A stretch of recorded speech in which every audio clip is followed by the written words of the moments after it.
যেতে পারলাম তো যে দুই তিন ভাবে আপনার টালি যেভাবে ইউজ করা যায় আর কি। একটা হলো আপনার অফিসে প্রত্যেকটা কম্পিউটার ল্যান দ্বারা কানেক্টেড থাকবে, তার দ্বারা কানেক্টেড থাকবে।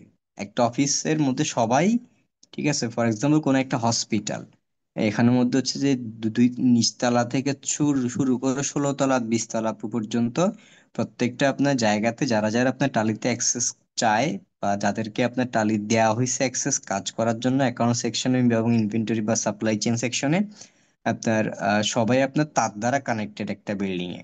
এখন যদি হয় যে বিল্ডিং একটা হচ্ছে আপনার ঢাকায় আর একটা আপনার চিটাগাঙে, মানে একটা ব্রাঞ্চ ঢাকা, একটা ব্রাঞ্চ আপনার চিটাগাঙে, একটা ব্রাঞ্চ খুলনায়, রাজশাহী, তাহলে আপনার কিভাবে কানেক্ট হবে? তখন তো ল্যান দিয়ে কানেকশনটা আপনার সম্ভব না, ঠিক না? তখন যেটা আপনার করতে হবে সেটা হলো তখন রিমোট ডেস্কটপ ইউজ, মানে সরি, রিমোট কানেকশন ইউজ করতে হবে, যেটা আপনার টালি ডট নেট সার্ভারের মাধ্যমে আপনার কানেক্ট হয়। ওইটার জন্য আলাদা কোনো খরচ দিতে হয় না।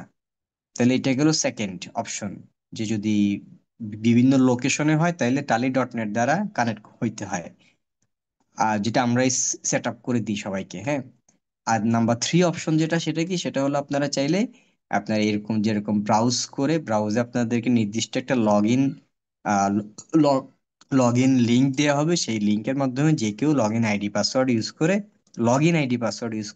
লগ ইন করে ফেলবে, any time any higher access, mobile থেকে বা যে কোনো ডিভাইস থেকে লগ ইন করতে পারবে, কাজ করতে পারবে, কোনো আর রেস্ট্রিকশন নাই। কিন্তু যদি হয় টালি ডট নেট সার্ভারের মাধ্যমে বিভিন্ন ডিভিশনের লোকগুলা বিভিন্ন সবাই ইউজ করবে, তখন তো হচ্ছে সেই কম্পিউটারের মধ্যে সেটা টালি সফটওয়্যারটি ইনস্টল করা থাকতে হবে, ভার্সন টু ভার্সন মিল থাকতে হবে, অনেক রকমের আপনার হিসাব মিলাই পারমুটেশন কম্বিনেশন আপনার মিললে তারপর গিয়ে অ্যাক্সেস করতে পারবেন।